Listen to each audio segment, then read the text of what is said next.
అబ్బబ్బబ్బా చికెన్ బిర్యానీ చాలా బాగుంది. మీరు ట్రై చేయండి. Hi friends, welcome back to our channel.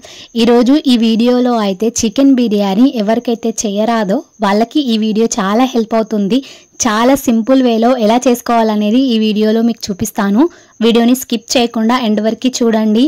మాకు అసలు చికెన్ బిర్యానీ చేయరాదు, చేసినా కూడా టేస్ట్ అవ్వట్లేదు అని అనుకునే వాళ్ళకైతే చాలా హెల్ప్ అవుతుంది. చాలా సింపుల్ వేలో అయితే ఇంకా చికెన్ బిర్యానీ చేసేద్దాము. ఎలా చేసుకోవాలి, ప్రాసెస్ ఏంటిది అనేది ఈజీగా చెప్పేస్తాను. వీడియోని స్కిప్ చేయకుండా చూసేయండి. ఇంకా వీడియోలోకి వచ్చేసరికి చికెన్ని ముందుగా అయితే సాల్ట్ వేసుకొని మంచిగా వాష్ చేసేసుకోవాలి. ఇలా వాష్ చేసుకున్న చికెన్లో అయితే మనకి టేస్ట్కి సరిపడా మీ ఇంట్లో వాళ్ళకి ఎంత చికెన్ బిర్యానీ చేస్తున్నారో, మీ ఫ్యామిలీ మెంబర్స్ ఎందరు ఉన్నారు అనేది, మీరు ఎలా కారం ఎంత తినగలుగుతారు, ఎంత తింటారనేది కారంకి తగ్గట్టుగా మీరు వేసుకోండి. నేనైతే 4 స్పూన్స్ వేసాను. ఇంకా సరిపడంత పసుపు, అలాగే 1 స్పూన్ వరకు ధనియా పౌడర్. మీ ఏ ధనియా పౌడర్ తీసుకున్నా ఏం కాదు. టేస్ట్కి సరిపడంత సాల్ట్, మెయిన్గా మనం సాల్ట్ చూసి వేసుకోవాలి. సరిపడంత సాల్ట్ కూడా వేసేసుకొని మంచిగా పుల్లటి పెరుగు తీసుకోండి. టేస్ట్ బాగుంటుంది. బిర్యానీకి కావాల్సింది పుల్లటి పెరుగు. ఎందుకంటే మనము గరం మసాలా, చికెన్ మసాలా, అలాగే బిర్యానీ మసాలాలు వేసుకుంటాం కదా, అలా వేసుకున్నప్పుడు పెరుగు అనేది మనకి ఘాటు తగ్గించి టేస్ట్ అనేది ఇస్తుందన్నమాట. ఇప్పుడు 2 స్పూన్ల నేనైతే అల్లం పేస్ట్ వేసుకున్నాను. అల్లం పేస్ట్ లేకపోతే మీరు వెల్లుల్లిపాయలు దంచి కూడా వేసుకోవచ్చు, ఏం కాదు. ఇవన్నీ కూడా మంచిగా కలుపుకోవాలి. ఇలా మంచిగా ఒక 5 మినిట్స్ అయితే మంచిగా కలిపేసుకోవాలి. మనం చికెన్ని మన ముక్కలకి బాగా పట్టించాలన్నమాట ఈ మసాలాని. ఎంత మంచిగా కలిపితే మనకంత టేస్ట్ అనేది వస్తుంది చికెన్ బిర్యానీ. ఇప్పుడైతే అందులోకి బిర్యానీ ఆకులు 2, అలాగే దాల్చిన చెక్కల ముక్కలు 2, అలాగే లవంగాలు ఒక 2-3, ఒక 2 యాలక్కాయలు తీసుకున్నాను. కాస్తంత సాజీర కూడా వేసాను. ఇప్పుడైతే ఇంకా చికెన్ మసాలా కొంచెము, అలాగే బిర్యానీ మసాలా. నేను బిర్యానీ మసాలా తీసుకున్నది సుహానా బ్రాండ్ నుండి అయితే తీసుకున్నాను, చికెన్ బిర్యానీ మసాలా. ఇంకా వేసేసుకొని పైనుండి కొత్తిమీర కూడా వేసి ఇలా మంచి కలిపి ఒక అర్ధగంట సేపు, అంటే ఒక ½ an hour పాటు మనము ఆ చికెన్ని ఉప్పు కారంలా బాగా సేపు నానిపేయాలన్నమాట. మనకి ఎక్కువ టేస్ట్గా రావాలంటే బిర్యానీ మనము రైస్ తక్కువ, చికెన్ ఎక్కువ తీసుకోవాలి. అప్పుడే చికెన్ బిర్యానీ టేస్ట్ అనేది బాగుంటుంది. ఇంకా ఇలా కలిపి పెట్టుకున్న చికెన్ని పక్కన పెట్టేసినాను. ఇప్పుడైతే మా ఇంట్లో వాళ్ళకి సరిపడంత చేస్తున్నా కాబట్టి నేను 2 చిట్టాగల బాస్మతి రైస్ అయితే తీసుకుంటున్నాను. సో మనం చికెన్ బిర్యానీ కంపల్సరిగా బాస్మతి రైస్తోనే చేసుకోవాలి. ఇలా వేరే రైస్తో కూడా చేసుకోవచ్చు, నో ప్రాబ్లం. కాకపోతే మనకి మంచి టేస్ట్ రావాలి, హోటల్ స్టైల్లో టేస్ట్ రావాలి అంటే కంపల్సరిగా బాస్మతి రైస్తోనే చేసుకోవడానికి ట్రై చేయండి. సరిపడంత రైస్ కూడా ఒక గంజులో తీసేసుకున్నాను. ఇప్పుడు రైస్ని మంచిగా వాష్ చేసుకోవాలి. 1కి 2 సార్లు వాష్ చేసుకొని ఒక 10 నిమిషాలు సరిపడంత వాటర్ పోసి ఇంకా పక్కన పెట్టేద్దాము. రైస్ నానితే పొడువుగా మంచిగా వస్తాయి. ఇంకా ఇప్పుడైతే ఇంకో గంజు పెట్టుకోవాలి. ఇలా గంజు పెట్టుకొని తాలింపు వేసుకోవాలి. డైరెక్ట్ కలిపి పెట్టుకున్న చికెన్ని బాయిల్ చేసుకోవచ్చు, లేదనుకునే వాళ్ళు ఇలా చేసుకోండి. అంటే సింపుల్గా ఈజీగా చేయొచ్చే ప్రాసెస్ అయితే చెప్తున్నాను. ఒక గంజు పెట్టుకొని సరిపడంత ఆయిల్ కూడా యాడ్ చేసేసుకొని ఒక ఉల్లిపాయని సన్నగా కట్ చేసేసుకుని ఇంకా అందులో వేసేసాను. ఇలా వేసేసి ఒక 15 మినిట్స్ పాటు మనం చికెన్ని మంచిగా ఉడికించుకోవాలా.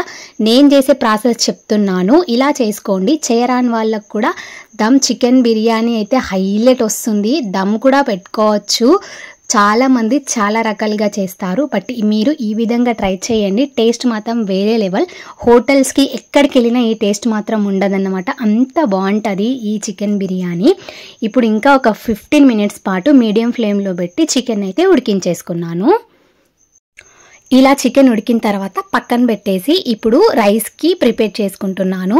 ఒక గంజు పెట్టుకొని అందులో సరిపడంత వాటర్ కూడా యాడ్ చేసుకొని అందులో ఉప్పు, అలాగే సాజీరా, ఒక 4-5 పచ్చిమిరపకాయలు, అలాగే బిర్యానీ ఆకు, ఒక లవంగం, ఒక యాలాకు చెక్క వేసుకున్నా కూడా వేసుకోవచ్చు. ఇలా వేసుకొని ఆ వాటర్ అనేది ఎసరు రావాలి కంపల్సరిగా. మనం బాస్మతి రైస్తోనే కాదు, ఏ రైస్తో మనం చికెన్ బిర్యానీ చేసుకున్నా కంపల్సరిగా ఆ వాటర్ అనేది ఎసరు వచ్చిన తర్వాతే మనం ఈ మీ బియ్యాన్ని అయితే యాడ్ చేయాలి. కంపల్సరీగా ఒక 20 మినిట్స్ అయితే ఈ బాస్మతి రైస్ అయితే నానబెట్టుకోవాలి. అప్పుడే మనకి ఫాస్ట్గా ఆ రైస్ అనేది ఉడికిపోతుంది, లేదంటే చాలాసేపు టైం పడుతుంది. ఇలా మనం నానబెట్టుకోవడం వల్ల బియ్యం అనేది విరిగిపోకుండా పొడువుగా టేస్టీగా ఉంటుంది. ట్రై చేయండి. కావాలంటే మీరు ఇలా ఎసరొచ్చిన తర్వాత బియ్యాన్ని వేసి ఒక 10 మినిట్స్ కూడా పట్టదు, ఓన్లీ 5 to 10 మినిట్స్ మధ్యలో మీడియం ఫ్లేమ్లో పెట్టుకోండి. హై ఫ్లేమ్లో పెట్టుకుంటే అస్సలు ఉడకదన్నమాట, కింద మీద ఉడుకుతుంది. మీడియం ఫ్లేమ్లో పెట్టుకొని ఉడికించుకోండి బాస్మతి రైస్. ఇలా 50% ఉడకాలన్నమాట. ఇలా ఉడికిన తర్వాత ఇంకా స్టవ్ ఆఫ్ చేసుకోవడమే. ఇప్పుడైతే నేను స్టవ్ ఆఫ్ చేసేసుకున్నాను. ఫ్రైడ్ ఆనియన్స్ కూడా ప్రిపేర్ చేసుకుంటున్నాను. కంపల్సరిగా మనకి బిర్యానీలోకి ఫ్రైడ్ ఆనియన్స్ అయితే కంపల్సరిగా కావాలి. అవి ఉంటేనే టేస్ట్ వస్తుందా లేకపోతే లేదా అనుకుంటే అది మీ ఇష్టం, లేకుండా కూడా చేసుకోవచ్చు. బట్ అవి ఉంటే బాగుంటుంది అని చెప్తున్నాను. అండ్ ఇప్పుడు రైస్ కూడా ఒక 50% అయితే ఉడికిపోయింది. మనం దమ్ పెడతాం కాబట్టి ఇంకో 50% అయితే ఈజీగా ఉడికిపోతుంది. ఇప్పుడు చికెన్ అయితే రెడీ అయిపోయింది. అండ్ ఫైనల్గా ఇప్పుడు దమ్ పెట్టేస్తున్నాను. ముందుగా రైస్ వేసుకోండి. చాలామంది కర్రీ వేసుకుంటారు, బట్ కర్రీ కొంచెం కింద మాడిపోతుంది. రైస్ మాడిపోతే పర్లేదు, కానీ కర్రీ మాడిపోతే తినలేమన్నమాట. అందుకే నేను ఫస్ట్ అయితే రైస్ వేసుకున్నాను. 2 స్పూన్స్ ఆఫ్ రైస్ వేసుకున్నా, అంటే ఒక 2, దాంతోపాటు నేను 2 వేసుకున్నాను. అలాగే పైనుండి కర్రీ వేసాను. కొంచెం కర్రీ వేసి ఇంకోసారి రైస్ వేసుకొని ఇంకా ఫ్రైడ్ ఆనియన్స్ అలాగే ఫుడ్ కలర్ అయితే యాడ్ చేయడం లేదు. మనకి హెల్త్ ఇష్యూస్ ఈ మధ్యన చాలా వస్తున్నాయి కాబట్టి బిర్యానీలోకి ఫుడ్ కలర్ అనేది యాడ్ చేయకండి. సో ఇదైతే నేను పసుపుతో రెడీ చేసుకున్నాను. ఒక స్పూన్ ఆఫ్ పసుపు తీసుకొని అందులో మీరు రోజ్ వాటర్ కూడా వేసుకోవచ్చు, టేస్ట్ బాగా రావాలి అని అంటే. రోజ్ వాటర్ లేదా నార్మల్ వాటర్తో మనం పసుపునైతే కలిపేసుకొని ఈ విధంగా అయితే బిర్యానీని స్టెప్ బై స్టెప్ పెట్టుకోవాలి. చాలా టేస్ట్గా ఉంటుంది. నేనైతే 3 స్టెప్స్ పెట్టాను. కిందాల అన్నం పెట్టేసి తర్వాత కర్రీ పెట్టిన తర్వాత రైస్ వేసి ఇప్పుడు కర్రీ పెట్టి పైనుంచి అయితే మిగతా రైస్ అండ్ కర్రీ అయితే వేసేస్తాను. ఈ విధంగా చేసుకోండి, చాలా బాగుంటుంది. అండ్ ఫైనల్గా కొత్తిమీర, ఫ్రైడ్ ఆనియన్స్ అలాగే నేను కలిపి పెట్టుకున్న పసుపు, ఫుడ్ కలర్ కూడా యాడ్ చేసి ఇంకా మనం దమ్ పెట్టేయడమే. ఇంకా లేట్ చేయకుండా దమ్ అయితే పెట్టేద్దాము. ఇంకో విషయం ఏంటంటే స్టెప్స్ బై స్టెప్ పెట్టడం అంత ఇంపార్టెంటా అనుకునే వాళ్ళకి ఇంకోటి చెప్తున్నాను. ఇలా పెట్టకున్నా పర్లేదు, డైరెక్ట్ కింద కర్రీ లేదా రైస్ పెట్టేసి పైనుండి కర్రీ మొత్తం వేసేసినా కూడా మనకి బిర్యానీ అనేది బాగానే ఉంటుంది. అంటే ఈ విధంగా చేసుకుంటే మనకి హోటల్ కన్నా చాలా బాగుంది. చెయ్యరాని వాళ్ళు కూడా ఈ ప్రాసెస్లో చెయ్యండి.